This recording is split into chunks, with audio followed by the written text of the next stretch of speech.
Hello everyone, welcome you all at Lokesh sir unlimited study zone. हमारा chapter चल रहा है चुंबकत्व तथा चुंबकीय पदार्थ।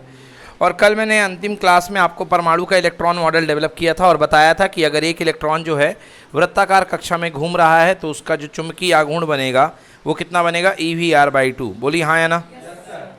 तो कल मैंने आपको चुंबकीय आघूर्ण बताया था। आज लिखिए चुंबकीय पदार्थ।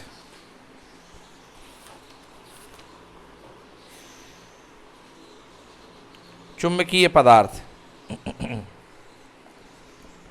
तो पहले हम इनका इंट्रोडक्शन जानेंगे कि चुंबकीय पदार्थ क्या होते हैं। धीरे धीरे समझ में आना शुरू हो जाएगा और अच्छे से। तो चुंबकीय पदार्थ, अभी तक आपने देखा चुंबक, चुंबक मतलब जो चुंबकत्व प्रदान करते हैं, चुंबक जो प्रदान करते हैं। और चुंबकीय पदार्थ मतलब जो चुंबकीय क्षेत्र में आते ही रिस्पॉन्ड करते हैं, प्रति उत्तर देते हैं।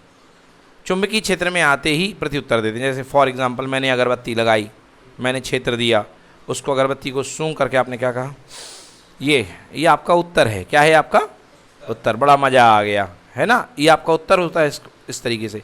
तो ऐसे ही चुंबकीय क्षेत्र में लगाए जाने पर, अब सिगरेट का धुआं में खुशबू नहीं आती है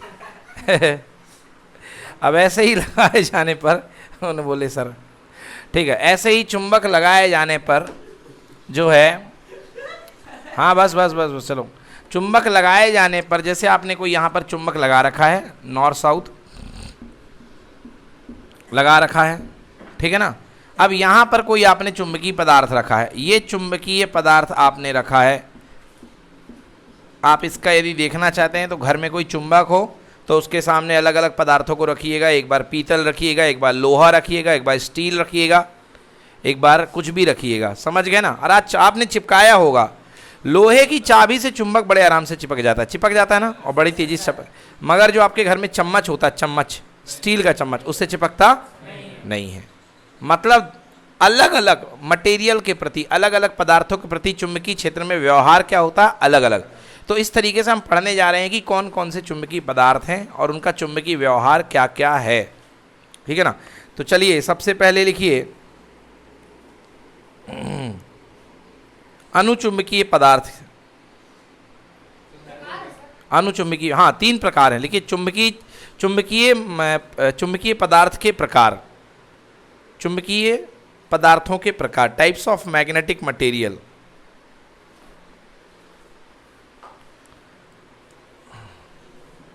अनु चुंबकीय पदार्थ, प्रति चुंबकीय पदार्थ, तीसरा लौह चुंबकीय पदार्थ, प्रतिचुंबकीय।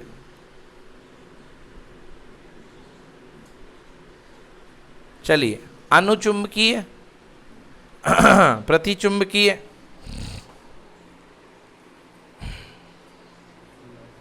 लौह चुंबकीय। हाँ जी। अब चुंबकत्व आता कहाँ से है? चुंबकत्व आता है इलेक्ट्रॉनों के घूर्णन से। अब आप जो पूछ रहे थे या आपके मन में शंका उठी होगी, सर चुंबकत्व आता कहाँ से है? तो कल मैंने इसकी शुरुआत कर दी इसको बताने की कि चुंबकत्व आता कहाँ से है। कल आपने देखा होगा हर परमाणु के पास एक वृत्ताकार कोश होता है कि नहीं होता? सब वृत्ताकार के पास कुछ ना कुछ इलेक्ट्रॉन होते कि नहीं होते? इलेक्ट्रॉन जब वृत्ताकार पाथ में भ्रमण करता है तो उसके भ्रमण के अपोजिट दिशा में करंट बनती कि नहीं बनती? करंट, इलेक्ट्रॉन छोटा एक इलेक्ट्रॉन है तो कम करंट बनेगी, और इस कम करंट के कारण ये धारावाही लूप के जैसा व्यवहार करता है कि नहीं करता? और जिसका धारावाही लूप है, धारावाही लूप किसकी तरह व्यवहार करता है? विद्युत नहीं, चुंबकीय द्विध्रुव। किसकी तरह है? और हर चुंबकीय द्विध्रुव का चुंबकीय द्विध्रुव आघूर्ण होता है, और चुंबकीय द्विध्रुव आघूर्ण होता है m बराबर कितना? और कल मैंने पढ़ाया था m बराबर EV/2। ये इलेक्ट्रॉन का चुंबकीय द्विध्रुव आघूर्ण होता है, हाँ या ना। क्लियर हुआ? तो ऐसे ही भाई सबके अंदर यही ना स्थिति है, सब एटम के अंदर यही स्थिति है कि ना है? सबके पास इलेक्ट्रॉन है, सबके इलेक्ट्रॉन घूर्णन कर रहे हैं, सब में धारा बनेगी, सबका चुंबकीय द्विध्रुव आघूर्ण बनेगा, बस। तो इस चुंबकीय द्विध्रुव आघूर्ण की वजह से जो होता है चुंबकत्व उत्पन्न होता है, क्योंकि जहाँ चुंबकत्व है वहाँ चुंबकीय द्विध्रुव आघूर्ण है, और जहाँ चुंबकीय द्विध्रुव आघूर्ण है वहाँ पर चुंबकत्व है। एक दूसरे से रिलेटेड है कि नहीं है? हाँ भाई बेन साहब बोलिए क्या दिक्कत आ रही है, ठीक है ना। तो इस तरीके से चुंबकीय द्विध्रुव आघूर्ण यहाँ पे हो गया।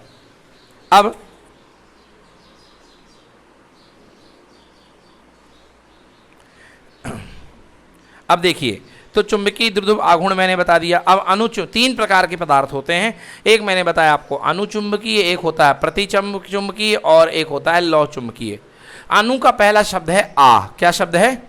आ का मतलब आकर्षित। आ का मतलब आकर्षित। ओपन कर दो भैया, खुला है भाई, धक्का दे दे बेटा। आ का मतलब होता है आकर्षित। जी अच्छा जी, चलिए। तो मित्रों हम आपको बता रहे थे कि चुंबकीय पदार्थ में आ का मतलब आकर्षण, प्रा का मतलब पा प्रतिकर्षण, समझ गए ना, और ला मतलब जबरदस्त वाला आकर्षण होगा। लौह चुंबकीय, नाम में भी क्या रहा, लौह। लौह यानी लोहा, लौह यानी लोहा यानी आयरन। आयरन क्या होता है? जबरदस्त आकर्षण होता है। तो ये आपको पता चल गया होगा, ठीक है ना, कि ला से मतलब लौह है और लौह में जबरदस्त वाला आकर्षण मिलेगा। चलिए खैर लिखिए पहला, अनुचुंबकीय पदार्थ किसे कहते हैं? अनुचुंबकीय पदार्थ किसे कहते हैं?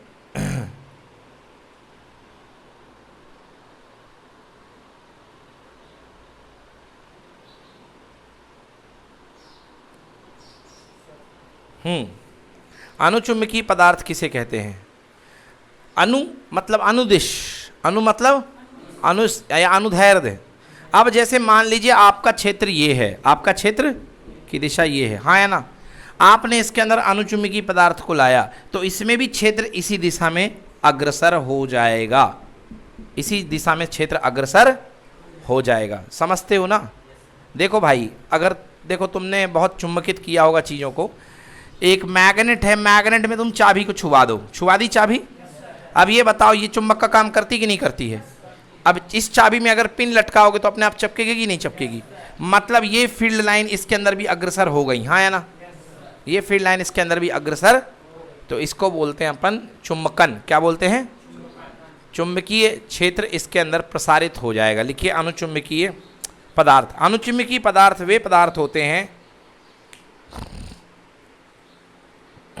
अनुचुंबकीय पदार्थ वे पदार्थ होते हैं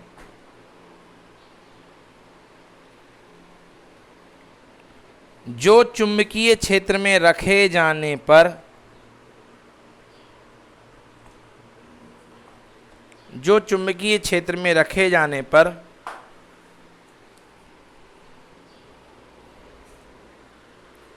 क्षेत्र के समानांतर होकर, क्षेत्र के समानांतर होकर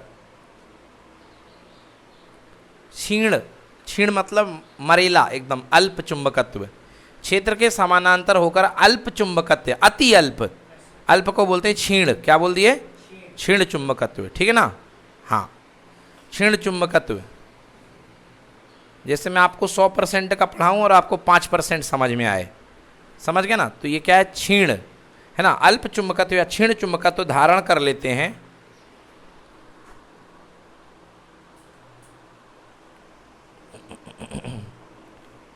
धारण कर लेते हैं। तो चुंबकत्व धारण करेंगे, मगर कैसा धारण करेंगे? बहुत अल्प, बहुत ही कम चुंबकत्व, और शक्तिशाली चुंबक के सामने ये हल्का सा आकर्षित होंगे, हल्का सा आकर्षित होंगे, बहुत जोर का आकर्षित नहीं होंगे, हल्का सा। समझ गए ना? हल्का सा। आज मैं आपको दिखाई भेजूंगा वीडियो, मॉन्स्टर मैग्नेट। क्या नाम है? बहुत खतरनाक वाला मैग्नेट होता, अगर बीच में उंगली आ गई तो चिपट जाएगी बहुत जोर की। हाँ हाँ, उसको हवा में आप उछाल दो तो टकराता है ना जब, तो फट जाता है, इतना जोर का होता है। तो वो जो मैग्नेट होते हैं, वो मैग्नेटिक मटेरियल जो बनता है मॉन्स्टर मैग्नेट, वो लौह चुंबक का बना होता है, उसमें बहुत ज़्यादा पावर होती है, ठीक है ना। अनुचुंबकीय जो होता है बहुत हल्का चिपकता है, बहुत ही हल्का। आपने देखे होंगे कभी मध्य वाले मैग्नेट एकदम ना के बराबर वाले, इस तरीके से। तो अनुचुंबकीय पदार्थ जो होते हैं बहुत आराम से, बहुत ही क्षीण चुंबकत्व के साथ क्षेत्र की दिशा में अलाइन हो जाते हैं। वो अपने अंदर जो चुंबकीय क्षेत्र होता है उसी क्षेत्र की दिशा में अलाइन कर लेते हैं। समझ में आया? तो ये कहलाते हैं अनुचुंबकीय। मैं क्या लिखा रहा था? हाँ, अनुचुंबकीय पदार्थ वे पदार्थ होते हैं जो चुंबकीय क्षेत्र में रखे जाने पर क्षेत्र में समानांतर होकर क्षीण चुंबकत्व धारण कर लेते हैं तथा किसी शक्तिशाली चुंबक के सिरों को पास लाने पर किसी शक्तिशाली चुंबक के सिरों को पास लाने पर उसकी ओर आकर्षित होते हैं।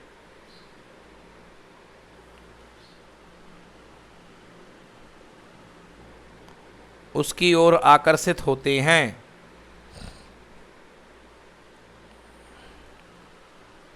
उदाहरण manganese, platinum, aluminium, oxygen. Manganese, platinum, aluminium, oxygen. हाँ, गैसीय पदार्थ है परंतु अनुचुंबकीय होता है। कैसे होता है? अनुचुंबकीय। जी हाँ।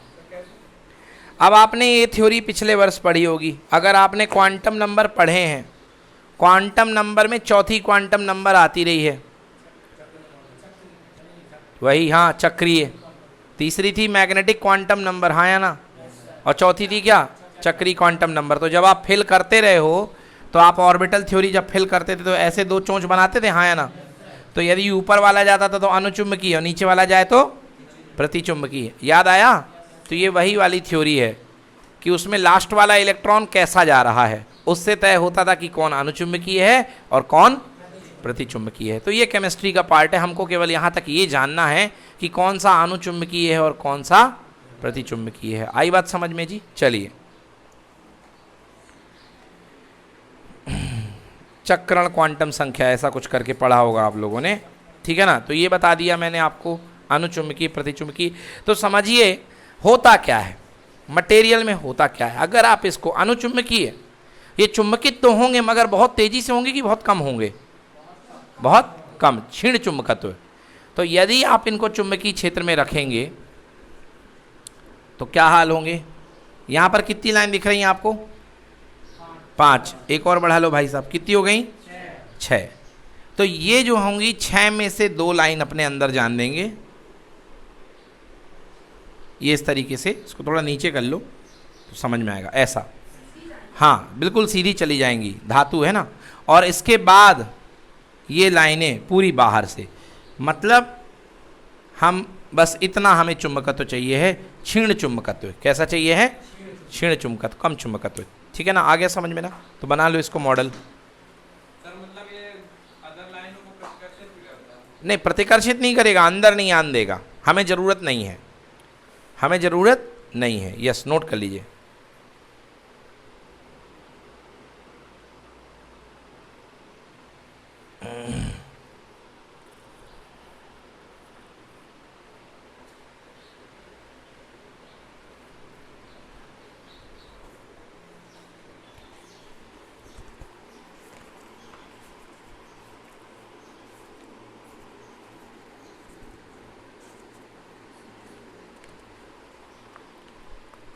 तो बताइए सोच करके, लाइनों को देख करके, इस प्रकार के पदार्थ की पारगम्यता म्यू कम है कि ज़्यादा है? कम है। क्या है? बताया था ना, पारगम्यता, आर परने की शक्ति, पार करने की शक्ति कम है। 2 ही को जान दे रहा है ना। गाना कहाँ गा रहा है? फूल बरसाओ वाला, है ना। नहीं तो बहुत सारी लाइंस चली जाती।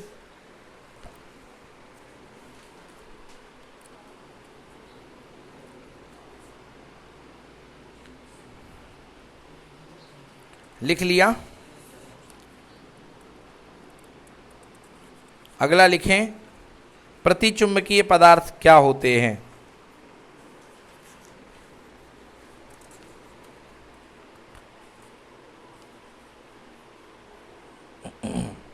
प्रतिचुंबकीय पदार्थ देखिए, प्रतिचुंबकीय पदार्थ वे होते हैं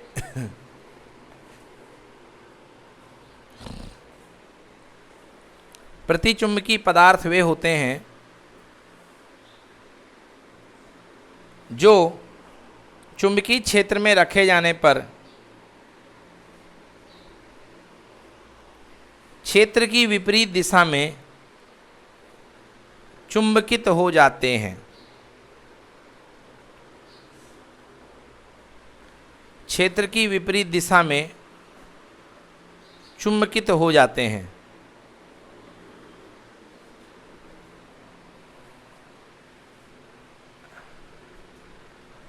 देखो बेटा, ये जो था अनुचुंबकीय क्षेत्र की दिशा में ही चुंबकित हुआ था ये पदार्थ, क्षेत्र बदला नहीं था, पलटा नहीं था। मगर जो प्रतिचुंबकीय होगा वो चुंबकित तो होगा, मगर क्षेत्र की विपरीत दिशा में, उल्टे दिशा में चुंबकित होगा। मतलब ये लाइंस ऑफ फोर्सेस के आने से ये थोड़ा सा आकर्षित होगा चुंबक की तरफ। ये लाइंस ऑफ फोर्सेस भले दो गई ना, तो दो आने से भी क्या होगा, हल्का सा, मगर जो प्रतिचुंबकीय होगा वो आकर्षित नहीं होगा, वो इससे बचेगा। वो इससे क्या बचेगा, वो इससे दूर जाने की कोशिश करेगा। हमेशा वो प्रबल क्षेत्र से कहाँ की ओर जाएगा, दुर्बल क्षेत्र की ओर। समझ में आया? क्योंकि ये क्षेत्र की दिशा में चुंबकित हो जाते हैं और वो जो है वो क्षेत्र की विपरीत दिशा में चुंबकित होगा। ये देखो, ये हल्का सा, जैसे ये रखा है आपके पास मटेरियल है, ये चुंबक लगाया आपने, ये मटेरियल रखा है, बोलो हाँ, तो ये ऐसे सरकेगा इधर की तरफ, समझ गए ना, और वो थोड़ा आगे की तरफ, दूर की तरफ जाएगा वो, हाँ इस साइड जाएगा। क्या हुआ, समझ में आया? ये जैसे चुंबक रखा है नॉर्थ साउथ, और ये रखा आपके पास पदार्थ, क्या रखा है ये, जैसे आप स्विच ऑन करें, आपने चुंबकीय क्षेत्र फेंका, ये हल्का सा खसक करके इधर आ जाएगा। समझ में आया? और ये अनुचुंबकीय, अनु वाला, अप्रति मतलब कहाँ चला जाएगा, दूर चला जाएगा। समझ गए ना? वो इसके पास आने की कोशिश नहीं करेगा, वो अधिक चुंबकीय क्षेत्र से जी चुराएगा, वो दूर चला जाएगा। समझ गए ना? हालांकि ये विस्थापन बहुत ही कम हुआ करता है, इसलिए उसको देखने के लिए आपको बहुत कड़ी निगाह बना करके रखनी पड़ेगी। लिखो, प्रतिचुंबकीय वे पदार्थ होते हैं जो किसी चुंबकीय क्षेत्र में रखे जाने पर, जो किसी चुंबकीय क्षेत्र में रखे जाने पर क्षेत्र की विपरीत दिशा में थोड़ा सा चुंबकित हो जाते हैं। लिख लिए, क्षेत्र की विपरीत दिशा में चुंबकित हो जाते हैं तथा शक्तिशाली चुंबक के सिरों को पास लाने पर, तथा शक्तिशाली चुंबक के सिरों को पास लाने पर कुछ प्रतिकर्षित होते हैं।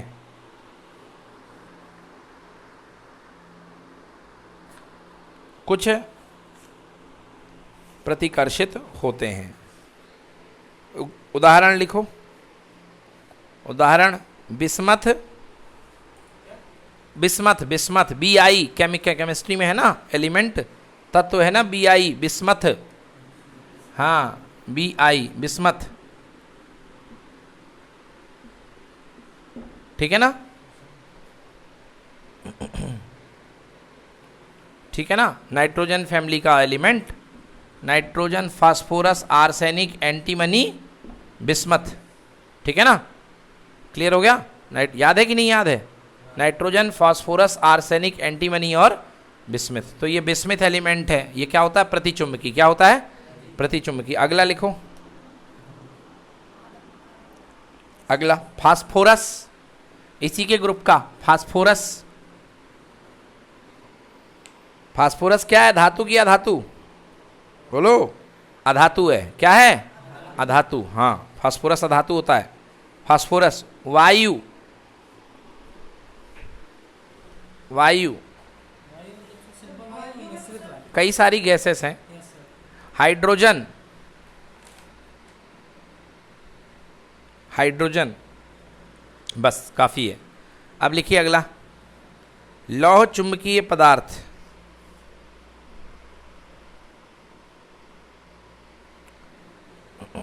लौह चुंबकीय पदार्थ,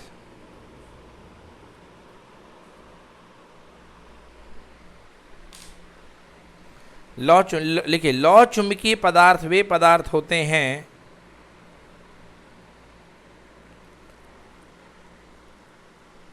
लौह चुंबकीय पदार्थ वे पदार्थ होते हैं जो किसी चुंबकीय क्षेत्र में रखे जाने पर,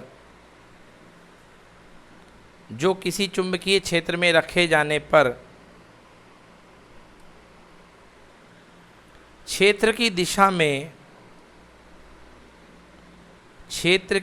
में प्रबल रूप से चुंबकित हो जाते हैं। क्षेत्र की दिशा में प्रबल रूप से चुंबकित हो जाते हैं। ठीक है, मतलब हाँ, प्रबल रूप से चुंबकित हो जाते हैं। तो उसका मॉडल कैसा बनेगा? देखो, उसका मॉडल जो है लौह चुंबकी का कुछ इस तरीके से आएगा। ये आपने क्षेत्र में रखा, ये लाइंस ऑफ फोर्सेस जा रही थी, बोलो हाँ, ये सबको समेट लेगा, बोलेगा आ जाओ आ जाओ, तुम भी आओ तुम भी आओ तुम भी आओ, सबका स्वागत है, आ जाओ। और पूरी लाइंस अंदर से निकल जाएंगी। देखो शानदार तरीके से चुंबकित हो गया कि नहीं हुआ, है ना? तो लिखो, लौह चुंबकीय पदार्थ वे पदार्थ हैं जो किसी चुंबकीय क्षेत्र में रखे जाने पर क्षेत्र की दिशा में प्रबल रूप से चुंबकित हो जाते हैं तथा किसी चुंबक के सिरों के पास रखे जाने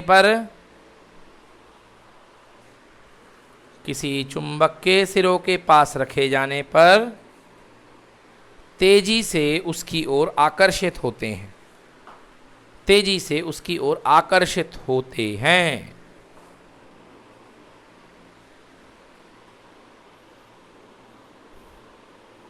उदाहरण, लोहा,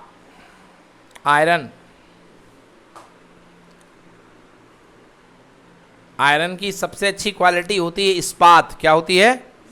इस्पात। कॉमा करके लिखो,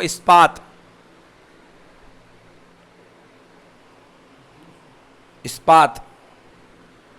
कोबाल्ट, जिससे चुंबक बनता है, कोबाल्ट।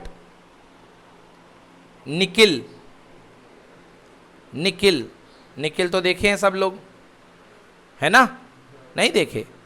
चक्के की रिंग में जो पॉलिश होती है वो निकिल की पॉलिश होती है। ऐसा ही एक मेटल हुआ करता है बिल्कुल चमकदार सा, उसको निकिल बोलते हैं। निकिल, जंग नहीं लगता निकिल में, इसलिए चक्के की रिंग वगैरह में निकिल पोता जाता है, आयरन नहीं दिया जाता है ना? आयरन आएगा तो जंग बहुत ज़्यादा लग जाएगा। निकिल आ गया बच्चों समझ में? चलिए अगला क्वेश्चन लिखिए। प्रतिचुंबकीय तथा अनुचुंबकीय पदार्थों में इलेक्ट्रॉनों की संख्या किस प्रकार होती है?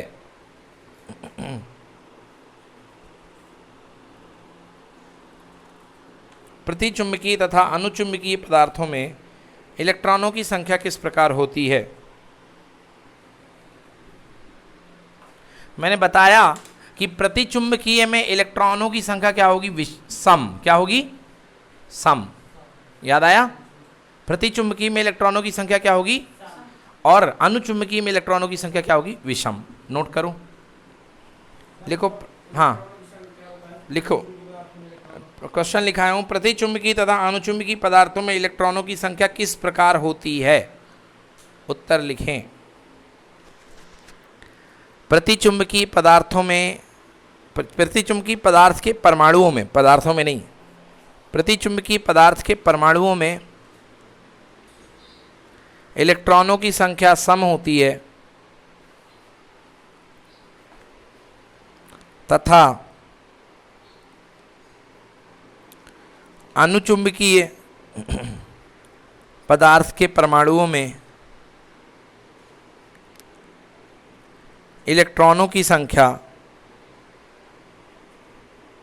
विषम होती है तथा अनुचुंबकीय पदार्थ के परमाणुओं में इलेक्ट्रॉनों की संख्या विषम होती है। बोलिए आ गया समझ में? चलिए लिखिए अगला।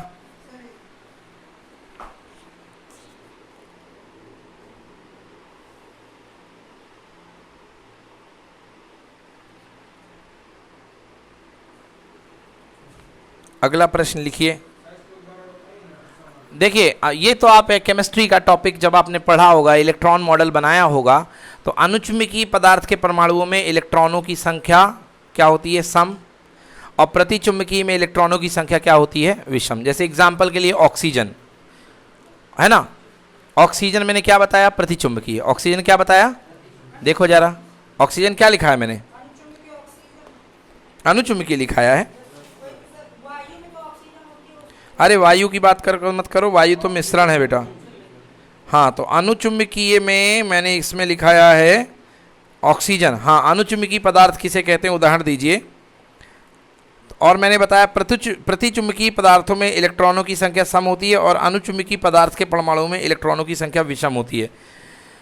अब देखिए, ये तो वैसे देखा जाए तो लॉजिकली उल्टा हो रहा है, इसमें केमिस्ट्री का कुछ पंगा होगा, वो मैं आपको क्लियर नहीं कर सकता हूँ, बट जितनी मुझे नॉलेज है मैं आपको बता देता हूँ।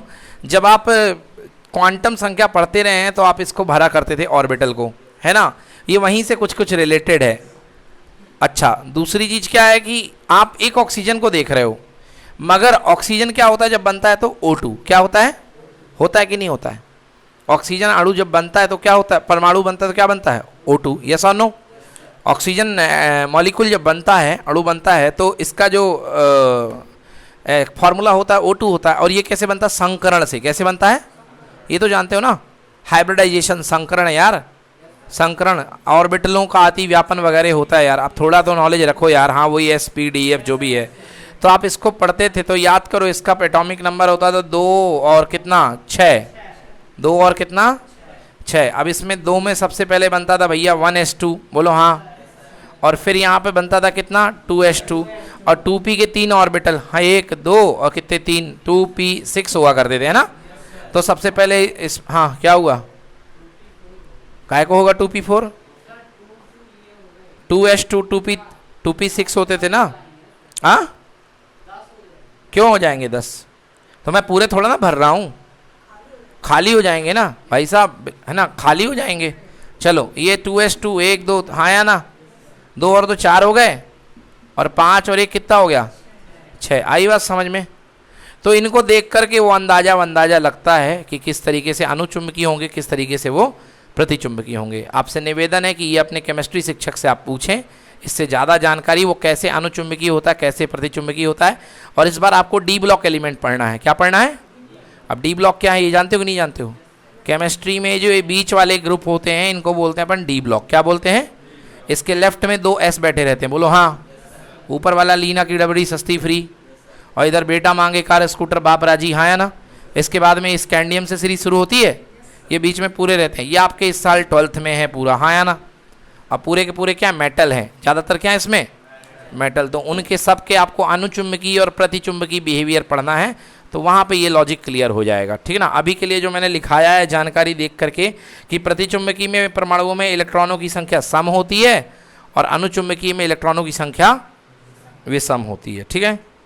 चलो ठीक है, आगे हाँ लिखिए, अगला प्रश्न लिखिए। चुंबकीय पदार्थों के गुण लिखिए, थ्योरेटिकल चैप्टर है थोड़ा सा। अगला लिखिए, चुंबकीय पदार्थों के गुण।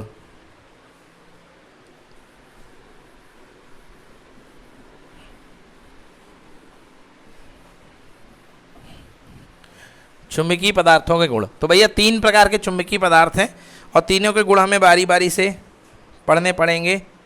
तो पहला है अनुचुंबकीय, लिखिए अनुचुंबकीय पदार्थ के गुण।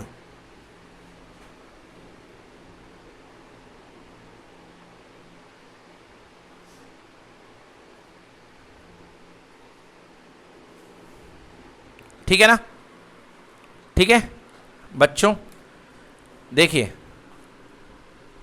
म्यू मीडियम बराबर mu naught into mu R, याद आया? म्यू आर बराबर म्यू मीडियम बटे म्यू नॉट, हाँ या ना। हाँ, म्यू आर सापेक्षिक चुंबकशीलता, सापेक्षिक चुंबकशीलता, सापेक्षिक चुंबकशीलता जो हुआ करती है इसको म्यू आर बोलते हैं। अगर म्यू आर बहुत ज़्यादा है, मतलब जो पदार्थ आप ले रहे हो बेहद चुंबकशील है, बोलो हाँ या ना। जो म्यू आर ले रहे हो वो जो पदार्थ क्या है, बेहद चुंबकशील, समझ गए ना। और अगर म्यू आर की वैल्यू कम है, मतलब जो पदार्थ है वो बेहद कम चुंबकशील है, हाँ या ना। अगर म्यू आर की वैल्यू कम है, अरे भैया म्यू आर मतलब वही पारगम्यता, चुंबकशीलता, है ना, सापेक्षिक चुंबकशीलता। म्यू आर का नाम क्या है? सापेक्षिक चुंबकशीलता।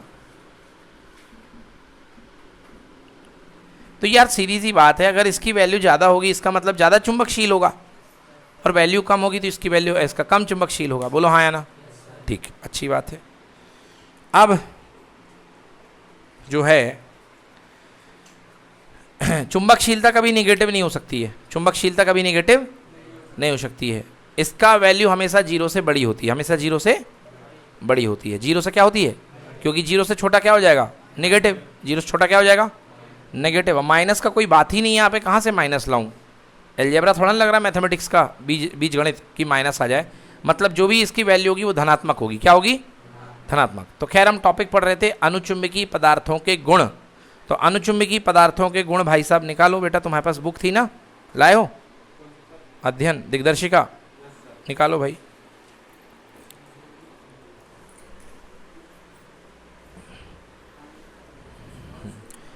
Page number 118।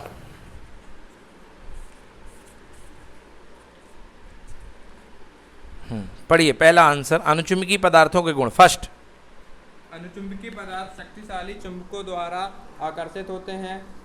हाँ सभी का पता है, शक्तिशाली चुंबकों के द्वारा क्या होंगे? आकर्षित। अब जो बात पता है उसमें कोई दिक्कत होनी नहीं चाहिए, ये शक्तिशाली चुंबक की तरफ आकर्षित होते हैं। दूसरा, जब किसी अनुचुंबकीय पदार्थ को किसी चुंबकीय क्षेत्र में स्वतंत्रता पूर्वक लटकाया जाता है तो वह घूमकर चुंबकीय क्षेत्र के समांतर हो जाता है। बताया ना, क्षेत्र के क्या हो जाते हैं? ये समांतर हो जाते हैं, क्षेत्र को सपोर्ट करते हैं।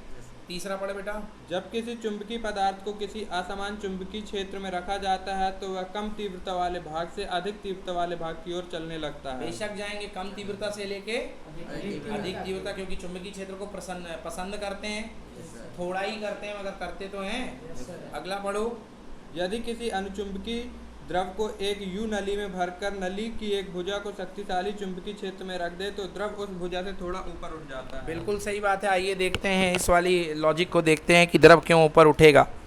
अगर आपके पास कोई अनुचुंबकीय पदार्थ का घोल है, अनुचुंबकीय पदार्थ मैंने आपको कई सारे बताए, जैसे फॉर एग्जाम्पल मान लीजिए अनुचुंबकीय में मैग्नीज का घोल है। किसका घोल है? मैग्नीज का आपने घोल बना रखा है और मैग्नीज को घोल करके आपने एक यू ट्यूब में रख रखा है। ये यू प्रकार की ट्यूब है, समझ में आया? और यहाँ पर रख रखा है चुंबक। क्या रख रखा है यहाँ पे? चुंबक। अब आपने ट्यूब यहाँ तक भरी हुई थी, ये मैग्नीज यहाँ तक भरा हुआ था। बोलो हाँ। अब यहाँ पर क्या है? चुंबकीय क्षेत्र है कि नहीं है? तो इसको देख करके ये अपने आप यहाँ पर उठ जाएगा, मैग्नीज यहाँ तक आ जाएगा थोड़ा ऊपर तक, और यहाँ का लेवल हल्का सा क्या हो जाएगा? कम हो जाएगा। समझ गए ना?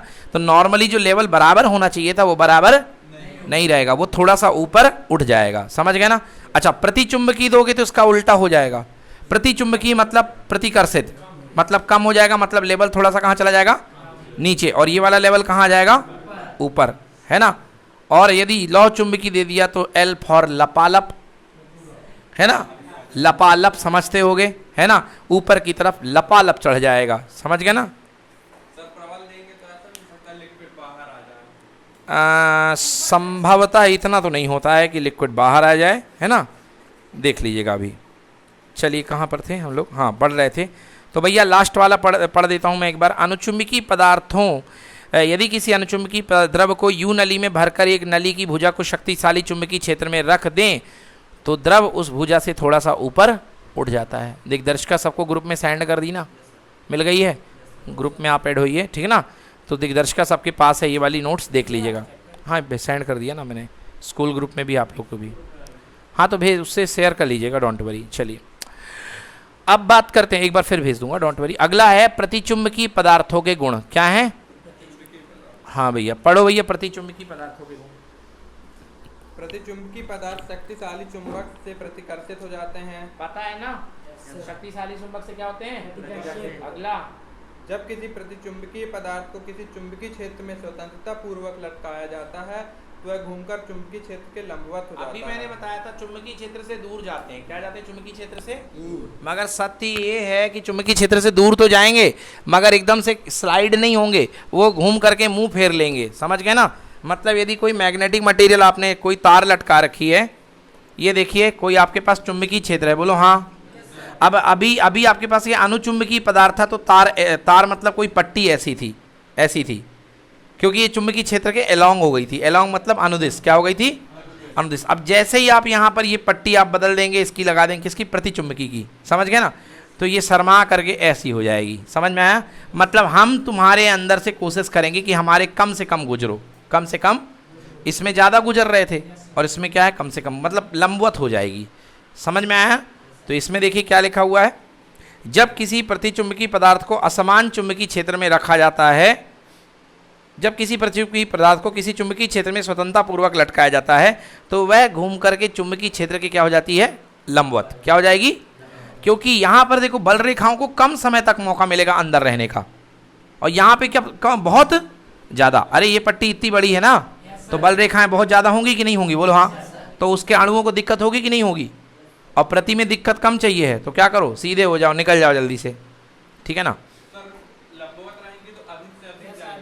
बल रेखाएं अधिक से अधिक जाएंगी मगर कम मटेरियल टच होगा। मेरे कहने का मतलब कम मटेरियल, पदार्थ कम टच होगा। और सुनो, ये भी नहीं कि इसको अंदर से जान देगा, बहुत सारी बल रेखाओं को कहाँ से बोल देगा, बाहर से। हमें पसंद नहीं है, समझ गए ना, बाहर से निकलो। अनुचुंबकीय क्षेत्र तो 2-3 को जान दे रहा है, वो तो और कम को जान देगा। समझ गए ना? कहो 1 को जान दे। कितने को जान दे? 1 को। 10 आए तो 1 को जान दिया, बाकी सबको बाहर से। समझ में आया? अगला, हाँ भाई 5वां पॉइंट नहीं पढ़ा अपन ने अनुचुंबकीय का। अनुचुंबकीय का 5वां पॉइंट छूट गया। अनुचुंबकीय पदार्थों की आपेक्षिक चुंबकशीलता 1 से थोड़ी अधिक होती है। बेटा हम समझो, 1 से थोड़ी सी अधिक। म्यू आर जो है 1 से बड़ा होगा, और होना तो चाहिए 1 से बड़ा, क्योंकि अनुचुंबकीय है, मतलब चुंबकन का सपोर्ट कर रहा है, लाइंस ऑफ फोर्सेस को ज़्यादा जाने दे रहा है, हाँ या ना। मगर बहुत ज़्यादा नहीं, थोड़ा सा ज़्यादा, थोड़ा सा ज़्यादा। जैसे मैं कहूँ म्यू आर ग्रेटर देन 1, मतलब म्यू माध्यम बटे म्यू हवा ग्रेटर देन कितना, क्योंकि इसकी वैल्यू ये है, बोलो हाँ। तो म्यू माध्यम, ये पलटी मारो ऊपर लेके जाओ, ग्रेटर देन म्यू नॉट, मतलब माध्यम की पारगम्यता हवा की पारगम्यता से थोड़ी सी ज़्यादा है। मतलब माध्यम हल्का सा क्या करेगा, सपोर्ट करेगा। क्या करेगा? हाँ, हवा जैसा नुकसान नहीं करेगा, उसका सपोर्ट करेगा। अब यही लौह चुंबकीय में आ जाओ तो दिमाग लगाओ, यहाँ पर लौह चुंबकीय में रिलेटिव परमिबिलिटी यानी कि सापेक्षिक चुंबकशीलता यानी कि पारगम्यता 1 से थोड़ा ज़्यादा होगी या 1 से बहुत ज़्यादा होगी, बहुत ज़्यादा। 1 से क्या होगी? बहुत ज़्यादा। मतलब अगर आप बात करेंगे इसको फेरोमैग्नेटिक यानी कि लौह चुंबकीय के लिए, उस समय mu R very very very greater than 1, हाँ या ना। तो उस समय भैया म्यू आर मतलब माध्यम upon mu naught very very very greater than 1, मतलब माध्यम की पारगम्यता बहुत ज़्यादा होगी हवा की पारगम्यता से। समझ में आया? तो चुंबकशीलता लौह के केस में 1 से बहुत ज़्यादा। समझ गए? अनुचुंबकीय के केस में 1 से थोड़ा ज़्यादा, 1 से थोड़ा। प्रतिचुंबकीय के केस में पारगम्यता 0 से लेके 1 के बीच में, 1 से कम, 1 से कम। समझ में आया? चलो, तो भैया हो गया अनुचुंबकीय। प्रतिचुंबकीय की भी एक लाइन हो गई, दूसरी लाइन भी हो गई। प्रतिचुंबकीय की तीसरी लाइन पढ़ो बेटा। जब किसी प्रतिचुंबकीय पदार्थ को किसी असमान चुंबकीय क्षेत्र में रखा जाता है, वह क्षेत्र से अधिक तीव्रता वाले भाग से कम तीव्रता वाले भाग की ओर चलने लगता है। कोई दिक्कत इसमें? अभी मैंने बताया अधिक तीव्रता से कहाँ चलेगा, कम तीव्रता। कोई दिक्कत ना आए। अगला पढ़ो।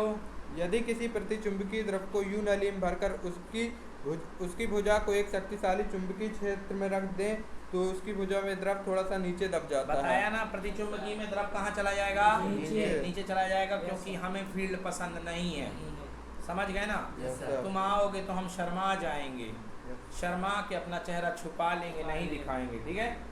चलो, प्रतिचुंबकीय पदार्थ की अपेक्षिक चुंबकशीलता 1 से थोड़ी कम वो होती लिखा है। है प्रतिचुंबकीय की 1 से कम 1 के बीच में होती, 0 से लेके 1 के बीच में। तो जब 0 से लेके 1 के बीच में, तो 1 से कम होना पड़ेगा कि ज़्यादा होना पड़ेगा? कम होना पड़ेगा। कम होना पड़ेगा, ठीक है। चलो अगला पढ़ो। अगला है लौह चुंबकीय पदार्थ के गुण, क्योंकि प्रति के हो गए, अब पढ़ना है लौह चुंबकीय पदार्थ के गुण। पढ़ो भैया। लौह चुंबकीय पदार्थ दुर्बल चुंबक की ओर भी आकर्षित हो जाते हैं। बिल्कुल सही बात है। लौह चुंबकीय पदार्थ जो होगा, मरेला चुंबक, जिसका चुंबकीय क्षेत्र कम होगा, उसकी तरफ भी क्या हो जाएंगे, आकर्षित हो जाएंगे, है ना। अगला, लौह चुंबकीय पदार्थ को किसी चुंबकीय क्षेत्र में लटकाने पर वह क्षेत्र के समांतर हो जाता है। एकदम लपाक से समांतर होंगे, पलक झपकते ही क्षेत्र के क्या हो जाएंगे, समांतर, खट्ट से मुड़ जाएंगे। अनुचुंबकीय तो थोड़ा सा टाइम लेगा, मगर ये बिल्कुल स्पीड के साथ क्षेत्र के क्या हो जाएंगे, समांतर। अगला, जब कभी किसी लौह चुंबकीय पदार्थ को किसी असमान चुंबकीय क्षेत्र में रखा जाता है तो वह क्षेत्र से कम तीव्रता वाले भाग से अधिक तीव्रता वाले भाग की ओर चलने लगता है। कोई दिक्कत इसमें? कम से अधिक की ओर ही जाएगा ना। हाँ, अगला। लौह चुंबकीय पदार्थों की अपेक्षित चुंबकशीलता बहुत अधिक होती है। वो करा रखा है देखो बोर्ड में, mu R is very very greater than 1, हाँ या ना। तो इनकी सापेक्षिक चुंबकशीलता एक से बहुत क्या है? ज्यादा। पारगम्यता एक से क्या है? बहुत। ठीक है, चलिए अगला। ताप बढ़ाने पर लौह चुंबकत्व कम होने लगता है। एक निश्चित ताप, जिसे क्यूरी ताप कहते हैं, के ऊपर लौह चुंबकीय पदार्थ अनुचुंबकीय हो जाता है। बिल्कुल सही बात है। एक लौह चुंबकीय पदार्थ ले लीजिए, एक आप कोबाल्ट का टुकड़ा ले लीजिए, एक आप आयरन का लोहे का टुकड़ा ले लीजिए, और लोहे के टुकड़े को आप आग में डाल दीजिए। क्या डाल दीजिए? आग में डाल दीजिए। तो उसका जो चुंबकीय नेचर है, जो पदार्थ है, उसके अंदर जिस तरीके का वो जबरदस्त तरीके से पहले लोहे को पकड़ रहा था, चुंबक को पकड़ रहा था, अब उतने जोर से चुंबक को पकड़ेगा नहीं। मगर उस लक्ष्मण रेखा को चुंबक को पार ना कर पाए, पकड़ ना पड़ पाए, तो आपको गर्म करना पड़ेगा बहुत ज़्यादा लंबे तापमान तक। उस तापमान को बोलते हैं क्यूरी ताप। क्या बोलते हैं? तो सवाल उठता है क्यूरी तापमान कौन सा तापमान है? तो क्यूरी तापमान वह तापमान है जिस पर एक लौह चुंबकीय पदार्थ काय में बदल जाए? अनुचुंबकीय में। किस में बदल जाए? अनुचुंबकीय में। समझ गए ना? लौह मतलब लपालप वाला जो पदार्थ था, जो जम के चुंबकीय सपोर्ट कर रहा था, चुंबकीय रेखाओं को अपने अंदर से ठूस ठूस के घुसने दे रहा था, वो किस में बदल जाएगा? अनुचुंबकीय में। आई भैया बात समझ में? चलिए, तो भैया आते हैं अब क्यूरी ताप के बारे में। एक बार इस लाइन को लास्ट में फिर से पढ़ लेते हैं। ताप बढ़ाने पर लौह चुंबकीय पदार्थों का लौह चुंबकत्व कम होने लगता है। एक निश्चित ताप पर, जिसे क्यूरी ताप कहते हैं, के ऊपर लौह चुंबकीय पदार्थ अनुचुंबकीय हो जाता है। बच्चों ये बहुत इंपॉर्टेंट है। इसके बाद एक तुलना दी गई है आपके बुक में, तीनों प्रकार के चुंबकीय पदार्थों के बीच में। ये तुलना बहुत आती है एग्जाम में। ये देखिए, ये लिखा है ना? क्या लिखा हुआ है? अनुचुंबकीय, प्रतिचुंबकीय तथा लौह चुंबकीय पदार्थों के चुंबकीय गुणों की तुलना कीजिए। समझ गए ना? तो इसमें आपको इनके चुंबकीय गुणों की क्या करना है? तो तीनों बना करके आता है 5 नंबर के लिए। तो तीनों लिख दीजिएगा और सबकी तुलना कर दीजिएगा। जो जो मैंने पढ़ाया, चुंबकीय क्षेत्र में लटकाए जाने पर क्षेत्र के समानांतर, क्षेत्र के लंबवत, क्षेत्र के समानांतर। कहाँ की ओर चलते हैं? चुंबकीय क्षेत्र की ओर क्षीण चुंबकत्व के साथ। चुंबकीय क्षेत्र से दूर की ओर क्षीण चुंबकत्व के साथ। चुंबकीय क्षेत्र की ओर प्रबल चुंबकत्व के साथ। हाँ या ना? समझ में आ गया? सापेक्षिक पारगम्यता, अनुचुंबकीय एक से कम, एक से थोड़ा ज़्यादा, एक से थोड़ा ज़्यादा, एक से थोड़ा ज़्यादा, है ना? इसकी प्रतिचुंबकीय की 0 व 1 के मध्य या 1 से कम। हाँ या ना? और लौह चुंबकीय 1 से बहुत। बस तो यही यार जो मैंने तुमको पढ़ाया है। यूट्यूब रखे जाने पर चुंबकत्व का प्रभाव, अगर मटेरियल रखोगे यूट्यूब में उसका, तो क्या होगा? अनुचुंबकीय में हल्का सा क्षेत्र की तरफ ऊपर उठेगा, और इसमें कहाँ जाएगा? नीचे आएगा, और इसमें भल भला के ऊपर उठ जाएगा। समझ में आया? लौह चुंबकीय में। तो बस यार यही लिखना है, ये आता है एग्जाम में। चलो खैर, अब बात करते हैं। लिखिए क्यूरी ताप क्या है? अगला प्रश्न लिखें, क्यूरी ताप क्या है?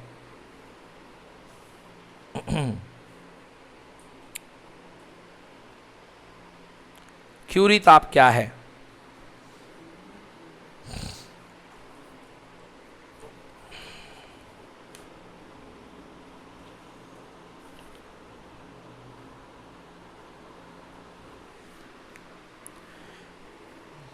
लौह चुंबक, हाँ आंसर लिखो। लौह चुंबक या लौह चुंबकीय पदार्थ का ताप बढ़ाने पर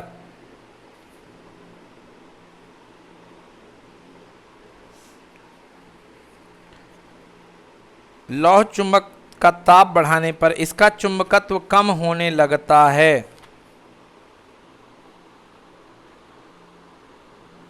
इसका चुंबकत्व कम होने लगता है तथा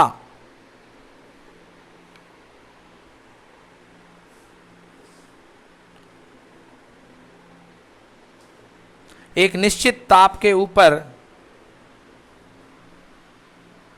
लौह चुंबकीय पदार्थ अनुचुंबकीय पदार्थ में बदल जाता है।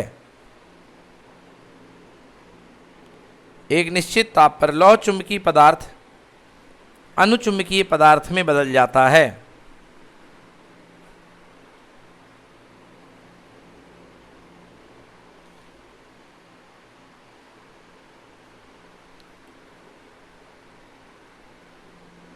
ठीक है, यह निश्चित ताप क्यूरी ताप कहलाता है।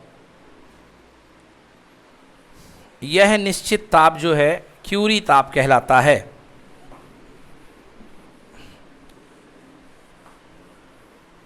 लिखिए उदाहरण, लोहे का क्यूरी ताप, लोहे का क्यूरी ताप 770 डिग्री सेल्सियस है।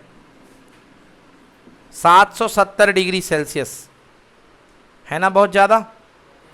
लोहे कितने पे क्यूरी ताप है? 770 डिग्री सेल्सियस। याद रखना, लोहा गलेगा नहीं इतने पे, गलना इससे भी ज़्यादा पे है। लोहा इस पे गलेगा नहीं, ठोस ही रहेगा। कैसा रहेगा? ठोस रहेगा। 770 पे लोहा क्या रहेगा? ठोस रहेगा। समझ गए ना? गलनांक और ज़्यादा है, मेरे को पता नहीं, 1000 के आसपास शायद तक होगा गलनांक इसका, और ज़्यादा है। ठीक है ना? तो ये क्यूरी ताप है। इस ताप पर अगर आप लोहे को गर्म कर दोगे तो लोहा जो कि लौह चुंबकीय है वो काहे में बदल जाएगा? अनुचुंबकीय में। क्या बदल जाएगा?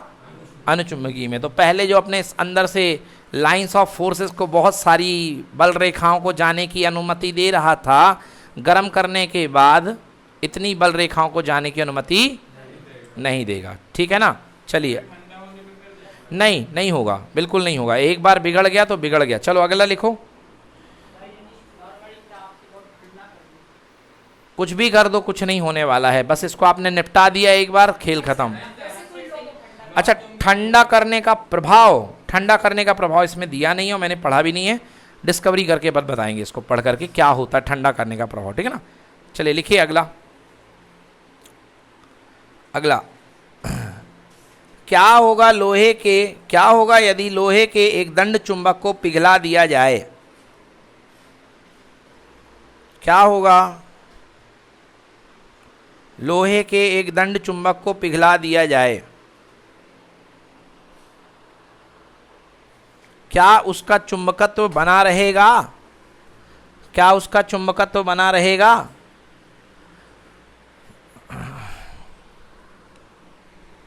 भैया पिघलाना मतलब आपको लोहे के गलनांक से जाना है, मतलब गलाना है। बोलो हाँ या ना? तो पहले तो आप क्यूरी ताप पर पहुंचोगे, क्योंकि गर्म करोगे तो पहले कहाँ पर पहुंचोगे? क्यूरी ताप 770 पे होता है, तो पहले वो अनुचुंबकीय बनेगा। क्या बनेगा?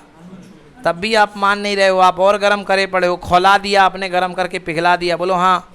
तो उसका अनुचुंबकत्व भी क्या हो जाएगा? खत्म। क्या हो जाएगा? खत्म। अब लोहा आपका किसी काम का नहीं बचा, उसके अंदर किसी भी प्रकार का चुंबकत्व नहीं बचेगा। लिखो, लोहे का गलनांक उसके क्यूरी ताप से अधिक होता है।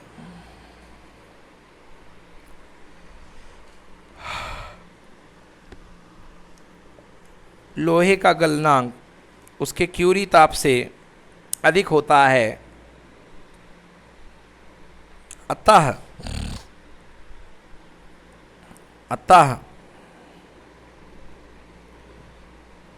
लोहे का दंड चुंबक पिघलाने पर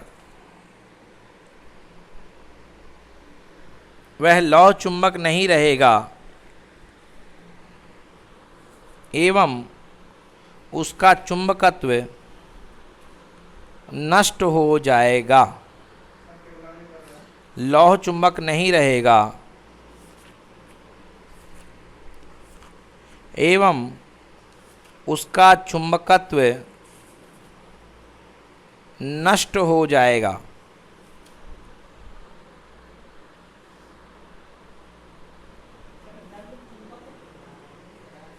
हाँ, लौह चुंबक है ना, लौह चुंबक को पिघलाने पर उसका चुंबकन नष्ट हो जाएगा।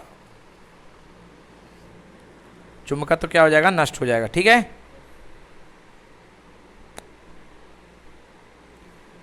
हाँ, अगला प्रश्न लिखो। क्या अनुचुंबकीय लवण, लवण मतलब साल्ट, लवण मतलब साल्ट, धातुओं के साल्ट बनते हैं, जैसे सोडियम क्लोराइड।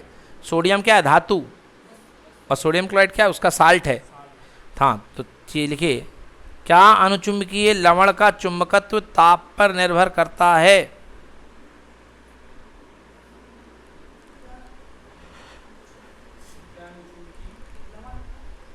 क्या अनुचुंबकीय लवण का चुंबकत्व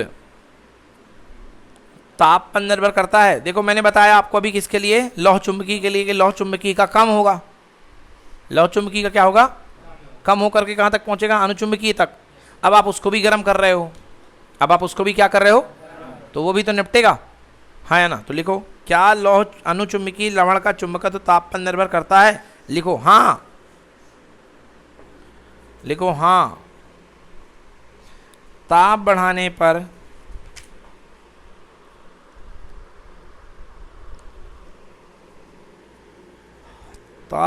पर अनुचुंबकीय लवण का अनुचुंबकत्व कम होने लगता है।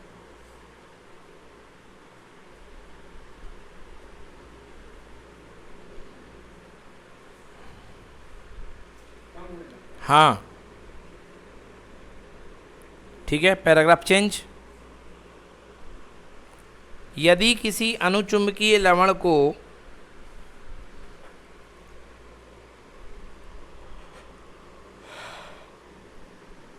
बाह्य चुंबकीय क्षेत्र में रखा जाता है, बाह्य चुंबकीय क्षेत्र में रखा जाता है, तो उस पर बलयुग्म कार्य करता है।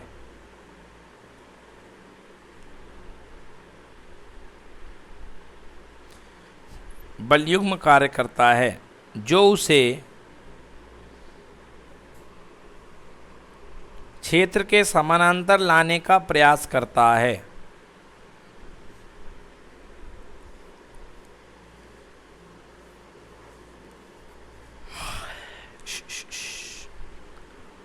परंतु जब इसका ताप बढ़ाया जाता है,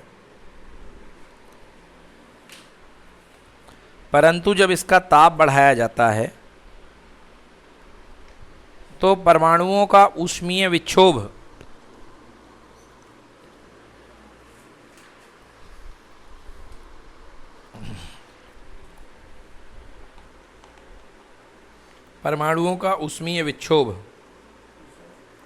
इसका विरोध करता है, जिससे इनका अनुचुंबकत्व कम हो जाता है।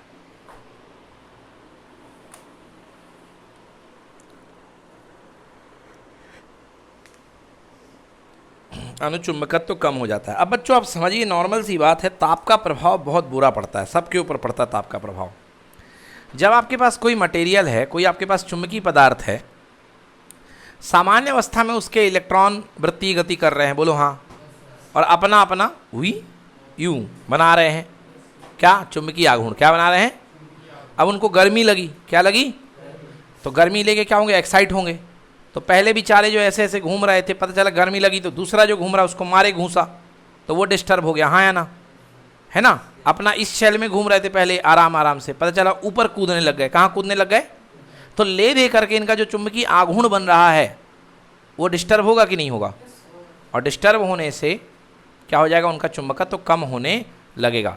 जब ये वाइब्रेशन इतने तेज हो जाएंगे कि उनको अपना काम भूल जाएगा कि हम घूमने के लिए थे, अब वो गर्मी के कारण कहीं भी अट्ट सट्ट जाएंगे, बोलो हाँ, जाएंगे कि नहीं जाएंगे, तो उसका चुंबकत्व तो क्या होगा, पूर्ण रूप से समाप्त हो जाएगा। बोलो आ गया समझ में, कोई दिक्कत इसमें?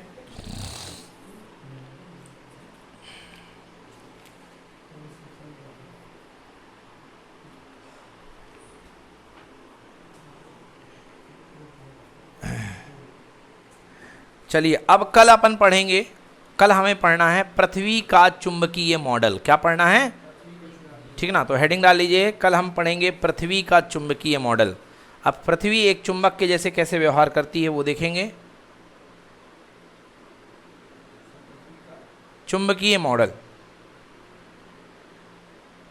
वैज्ञानिक विलियम गिलबर्ट, कौन थे, विलियम गिलबर्ट। गिलबर्ट ने चुंबकीय मॉडल दिया था, समझ गए ना, कि पृथ्वी एक चुंबक के जैसे व्यवहार करती है। कल इसको पढ़ेंगे अपन लोग, ठीक है ना। पृथ्वी भी घूर्णन करती है, करती कि नहीं करती, हाँ प्राकृतिक चुंबक है। पृथ्वी घूर्णन करती कि नहीं करती, और पृथ्वी किससे बनी, अणु परमाणु से बनी नहीं बनी, अणु और परमाणु जब घूमते हैं, जब पृथ्वी घूमेगी तो सब लोग साथ में घूमेंगे। हम लोग घूम रहे कि नहीं घूम रहे? हम लोग घूम रहे हैं ना।